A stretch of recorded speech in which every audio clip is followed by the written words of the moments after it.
ఇప్పుడు ప్రెజెంట్ మనం చూసుకుంటే అగ్రికల్చర్‌లో ఇంకెంత టెక్నాలజీ రీప్లేస్ చేసేటువంటి అవకాశాలు, అలాగే ఈవెన్ కెరియర్ పరంగా కూడా మనం చూసుకున్నట్లయితే ఆప్షన్స్ ఏ విధంగా ఉన్నాయంటారు? ఇప్పుడు 2 పాయింట్లు అడిగారు మీరు.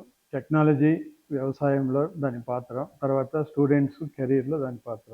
ఫస్ట్ పాయింట్‌కి పోతే, ఈ టెక్నాలజీ వ్యవసాయంలోకి ఎంటర్ కావడము దాదాపు 50, 60 సంవత్సరాల ముందు నుంచే చూస్తున్నాను నేను.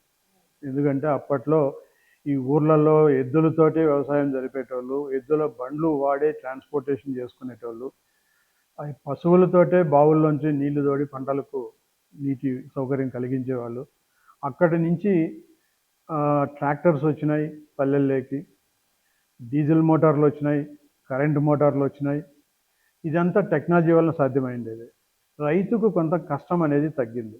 ఇప్పుడు యంత్రాలతోటే నాట్లు వేస్తున్నారు, యంత్రాలతోటే వరి కోతలు జరుగుతున్నాయి, యంత్రాలతోటే పంట నూర్పిడి కూడా జరుగుతోంది. ఇది టెక్నాలజీ పాత్ర. ఈ రకంగా ప్రతి దశలోన ప్రతి 5 ఏళ్లకు ఒకసారి కొత్త కొత్త టెక్నాలజీలు రావడము, కొత్త యంత్ర పరికరాలు రావడము, వ్యవసాయానికి అందుబాటులోకి అన్నీ వస్తున్నాయి. కావేరీ యూనివర్సిటీలో మాకు డ్రోన్ ట్రైనింగ్ అకాడమీ ఉందండి. అది మాకు ఢిల్లీలో ఉన్న డీజీసీ అంటాం, డైరెక్టర్ జనరల్ సివిల్ ఏవియేషన్, వాళ్ళ పర్మిషన్ తోటి మాకు డ్రోన్ ట్రైనింగ్ అకాడమీ శాంక్షన్ అయింది. పర్మిషన్ రావాలంటే కొన్ని కండిషన్స్ ఉండాలి. ఫ్లయింగ్ గ్రౌండ్ ఉండాలా, వాళ్ళు ప్రిస్క్రైబ్ చేసినటువంటి క్వాలిటీ డ్రోన్స్ ఉండాలా. ఇవన్నీ కండిషన్స్ అన్నీ ఫుల్ఫిల్ చేస్తే వాళ్ళు ఇన్స్పెక్షన్కి వచ్చినప్పుడు సంతృప్తికరంగా ఉంటే అన్ని రకాలుగా మీరు ట్రైనింగ్ అకాడమీ నడుపుకోవచ్చు అని మనకు పర్మిషన్ ఇస్తారు.